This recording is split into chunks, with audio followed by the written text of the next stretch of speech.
Le film est tellement atypique que je ne sais même pas quoi en penser. C'était chez nous. C'est ici qu'on a vécu.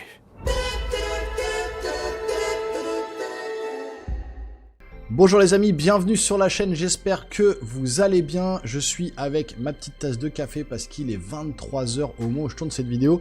Je suis à peine de rentrer du cinéma pour voir le film Here, le dernier film de Robert Zemeckis. Robert Zemeckis, qu'on ne présente plus, pour moi c'est toute mon enfance, c'est un des meilleurs réalisateurs des années 80 jusqu'en 2000, avec notamment Retour vers le futur, qui pour moi est la meilleure trilogie ever qui ait jamais existé. Je suis un grand fan de cette saga, je collectionne tous les goodies, les trucs, il y a des vidéos sur la chaîne de ma collection de Retour vers le futur. C'est un film que j'adore par-dessus tout. Justement, d'ailleurs, il parlait très récemment que les grands pontes d'Hollywood le harcelaient pour faire un Retour vers le futur 4, ou même un remake de Retour vers le futur, et il est catégorique, il ne veut surtout pas qu'on touche à son œuvre, et il a bien raison. On voit ce qui se passe quand les gens reprennent les œuvres comme ça des années 80-90, il les dénature complètement, ils pourrissent le truc, il ne veut surtout pas qu'on touche à son œuvre tant qu'il sera vivant. Donc, voilà, on croise les doigts pour qu'il lâche pas l'affaire et qu'on n'ait pas une suite à Retour vers le futur ou un remake, ça casserait complètement l'ambiance. Mais bon, pour moi, voilà, petite parenthèse, on s'égare un petit peu, mais voilà, Robert Zemeckis, c'est un énorme réalisateur. On a eu Qui veut la peau de Roger Rabbit également, qui était juste révolutionnaire à l'époque et qui est un film génial. La mort vous va si bien avec Bruce Willis. On a également Contact, on a Seul au monde, et on a bien évidemment le grand Forrest Gump, avec justement les deux acteurs qu'on retrouve dans ce film, Robin Wright et Tom Hanks, qui reviennent sur le devant de la scène, et c'est le cas de le dire, puisque on est sur un film complètement atypique sur ce film Here. Alors on avait, depuis les années 2000, c'est vrai que Robert Zemeckis, on ne fait pas trop parler de lui, il n'y a pas de film complètement grandiose qu'il a sorti depuis ces années-là. Alors, petite pause café, parce que sinon il va refroidir. Et donc, tout simplement, voilà, c'est en mode détente, je vous le dis, parce que là, il est 23 h, je suis fatigué, j'ai envie de vous sortir ma critique rapidement.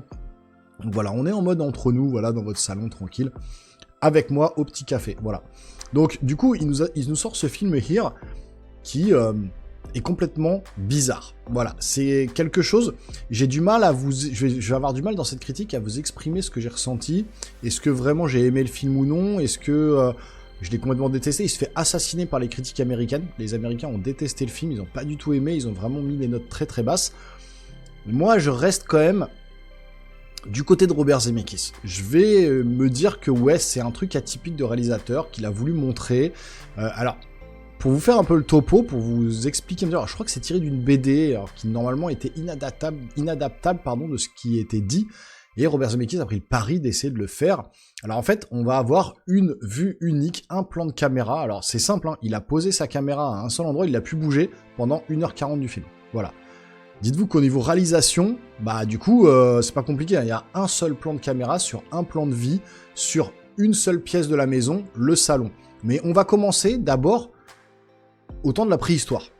On va voir les dinosaures, ça va aller très vite, c'est 5 secondes à l'image, les dinosaures, un météorite qui tombe, ça tue tout le monde, mais on va toujours rester figé sur ce même plan de caméra, la même image, le même endroit, pendant 1h40, on va se retrouver au même endroit pendant des millénaires. Donc on va être pendant le temps des dinosaures, au temps des Indiens, ensuite au temps justement de la Révolution et puis américaine, où voilà, ils vont commencer à investir un peu les lieux, ça va vraiment devenir les États-Unis, avec voilà la construction des maisons, ils vont abattre les arbres, on va arriver en 1900, ils vont construire cette fameuse maison qui va dater de 1900. On va commencer à apercevoir le salon, voilà, tout va être posé, et là plusieurs familles vont s'enchaîner. En 1900, en 1920, en 1940, en 1960, et à partir de 1960, c'est là qu'on va voir apparaître la famille, justement, de Tom Hanks, le père, la mère de Tom Hanks, qui vont faire des enfants, frères et sœurs. Tom Hanks va être là, il va grandir. Et là, à ce moment-là, il va rencontrer Robin Wright, sa femme. Il va du coup se marier avec elle, et ils vont vivre dans la maison avec toute la famille, etc. Et là, on va voir découler la vie de cette famille pendant toutes ces années-là, de 1960 jusqu'à 2020, jusqu'à nos jours, en fait, tout simplement. Et parfois avec des flashbacks un peu du passé, pour nous montrer un petit peu... voilà, les périodes de l'histoire un petit peu douloureuses parfois, notamment sur les guerres 39-45, la guerre au Vietnam, etc., la guerre froide et compagnie. On va avoir des moments heureux, justement, avec des naissances de bébés, que ce soit en 1900, pendant le temps des Indiens, ou en 1940, etc. On va avoir voilà, des naissances, on va avoir des créations qui ont révolutionné un petit peu notre monde actuel. Je vous en dis pas plus, pour pas vous spoiler, mais notamment l'aviation, par exemple, etc. Donc on va vraiment avoir des scènes de vie comme ça, qui vont être présentées, et ça va pas être dans un ordre chronologique, c'est-à-dire qu'on va pouvoir revenir un peu dans le passé, en 1900, repartir en 1970, revenir en 1940, repartir en 1920, voilà, on va avoir comme ça des flashbacks, des retours en arrière, des trucs qui vont un peu se mélanger comme ça, sous forme de bulles, comme une BD un petit peu. Alors, au niveau de la réalisation, comme je vous ai dit, c'est vraiment théâtral. On va dire qu'on a l'impression d'être dans une pièce de théâtre, et d'ailleurs je me suis posé la question de me dire ce film aurait mérité peut-être d'être vu en 3D. Alors, une bonne 3D, pour qu'on soit comme si on était la caméra, et qu'on vivait parmi les personnes qu'on voit à l'écran, comme si on était avec eux dans le salon. Je trouve que ça aurait donné peut-être une plus-value un peu au film, justement, pas de la 3D vraiment de démonstration, genre en mode regardez, ça pète dans tous les sens, on en voit partout, mais juste pour qu'on se sente vraiment assis au milieu du salon avec tous les personnages. Je trouve peut-être ça aurait donné une petite plus-value au film, je pense, c'est mon avis. Et après, au niveau du jeu des acteurs, alors surtout au niveau des doublages, je l'ai vu en français, il y a quelques doublages qui sont un peu caricaturaux, qui font presque dessin animé, mais on reste du coup dans les ambiances théâtrales en fait, on a l'impression d'être sur des planches, et de regarder une pièce de théâtre en fait sur un seul plan fixe pendant 1h40. C'est un peu déstabilisant, je vous avoue, c'est le côté déstabilisant de ce film-là, complètement atypique, et on va passer par des moments comme ça, avec Tom Hanks et sa femme notamment, de joie, de peine, de moments de vie de tous les jours, Noël, Nouvel An, un anniversaire, voilà, une engueulade, une naissance, enfin voilà, vous allez vivre tout ce que vous voyez dans un salon, comme vous dans votre maison, dans votre appartement, où voilà, on passe la plupart de notre temps, en fait, assis dans notre salon, c'est l'endroit où on passe le plus de temps en famille, et en voyant ce film-là, on revoit un peu nous-mêmes, nos souvenirs d'enfance, dans les salons avec nos parents, les moments de joie, de peine, etc., qu'on a vécu nous-mêmes, et ce film m'a fait ressentir un petit peu toutes ces sensations que j'avais quand j'étais môme. Alors, il veut aussi dénoncer certaines choses dans son film, voilà, la guerre 39-45, la guerre du Vietnam, certains passages américains un peu douloureux. Il veut dénoncer le Black Lives Matter, notamment dans une scène que j'ai trouvé un petit peu trop poussée, je trouve, un petit peu trop genre en mode attention aux méchants flics blancs qui tuent les noirs dans les voitures. C'est vraiment expliqué comme ça, je vous dis pas la scène en question, mais c'est vraiment poussé. Là, c'est le petit message qui va bien, mais il y a plein de petits messages comme ça, un peu politiques dans le film, mais qui sont légers, ça dure pas des heures, c'est vraiment sur des petits passages en pointillés comme ça.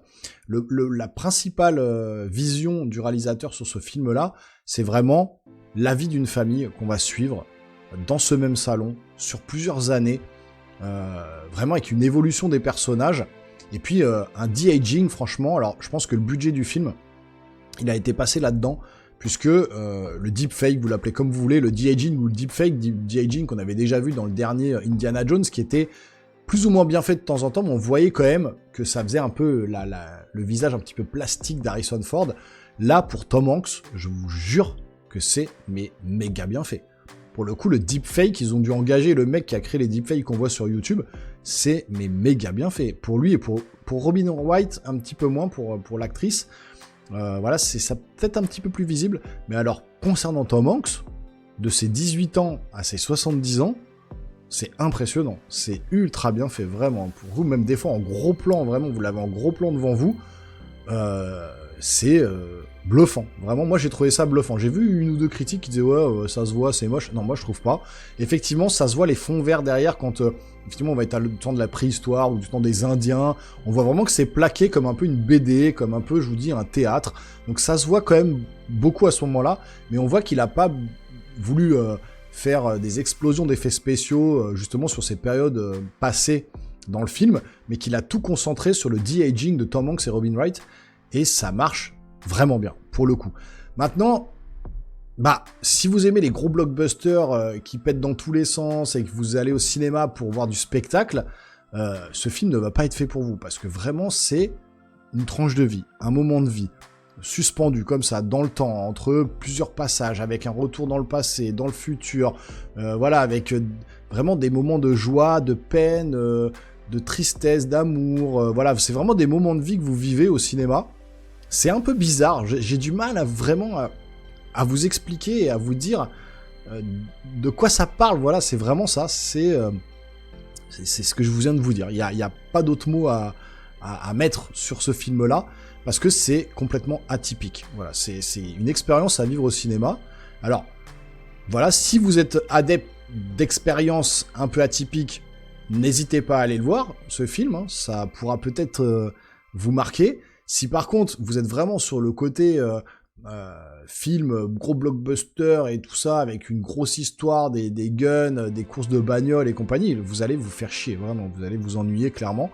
Donc, faut vraiment le prendre comme ça. Je trouve que c'est un espèce de Forrest Gump. Alors attention, Forrest Gump, c'est vraiment un film culte, c'est un film qui est une masterclass, vraiment, mais j'ai l'impression qu'il a voulu un peu refaire vivre un petit peu ce genre de film-là, mais avec un seul plan. Alors ça marche pas forcément à tous les coups, parce que le film Forrest Gump, pareil, hein, on retraçait toute la vie de Forrest, en fait, de son enfance jusqu'à sa vie d'adulte, et sur plusieurs passages de sa vie, comme ça, mais on pouvait voyager avec lui, on allait à droite à gauche. Donc c'est ce qui donnait un peu cette impression, il racontait d'ailleurs sa vie assis sur le banc, il racontait toute sa vie, et donc du coup, voilà, c'était quand même du génie ce film-là.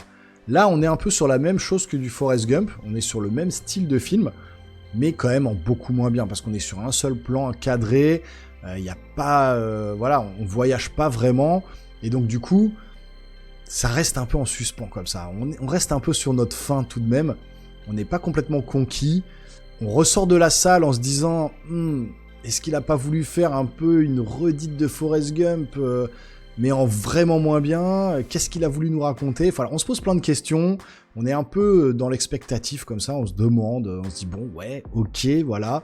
Et c'est exactement comme je vous ai dit en intro, c'est atypique et je sais pas vraiment quoi penser de ce film. Donc moi, ce que je vous inviterais à faire, franchement, c'est d'aller au cinéma, d'aller le voir si vous êtes fan de cinéma, si vous êtes fan de Robert Zemeckis, ne perdez pas votre argent si vous n'avez pas trop les moyens et que voilà, vous n'êtes pas non plus un cinéphile averti, ça sert à rien, attendez de le voir en streaming. Mais si comme moi vous êtes un cinéphile averti, que vous adorez le cinéma et que vous avez envie de vivre une expérience un peu unique, n'hésitez pas à aller le voir. Ensuite, revenez en commentaire me dire ce que vous en avez pensé, puis on en discutera tous ensemble. Je suis ravi toujours de voir vos retours et de pouvoir discuter avec vous. Ça, c'est vraiment le credo de la chaîne, c'est ça. Donc n'hésitez pas. Et puis si vous voulez me soutenir, vous savez, hein, le petit abonnement, le petit pouce en l'air, c'est ultra important, je compte vraiment sur vous. Et puis nous les geeks, ça sera la fin de cette critique. J'espère que ça vous a plu. On se revoit très bientôt sur une prochaine vidéo. Portez-vous bien surtout. Ciao, ciao.